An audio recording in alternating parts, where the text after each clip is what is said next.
It's my blacksmith shed project. Started a couple of months ago. Had some camera difficulties. Missed batteries dead, SD cards bad, so I wasn't able to record a lot of it. But here's the inside of it. We did it traditional lean-to style. We built the walls like you would a privacy fence. Anvil there on the stump is where it's going to go. Coal forge in the corner. Small little workbench. Used fence pickets to do the walling. It's all done with screws, so I can take it apart if I had to.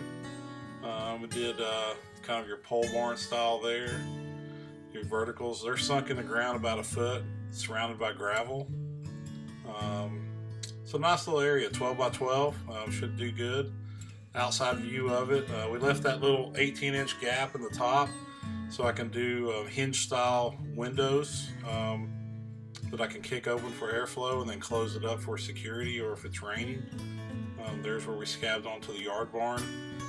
Used 2x8s for the 12 by 12 roof. 2x4s on top, horizontal with the metal tin on top. Plan on leaving those gaps between the 2x8 and the tin open for ventilation. Used these concrete posts to set the corner posts in, those blocks. That way, if I did have to move it, it can all come apart. In case, in the future I get to do an actual true shop. Internal roof structure. Used treated 2x2s, made a 4x4 there for the door opening. So yeah, it's been a pretty fun little project. Thanks for watching.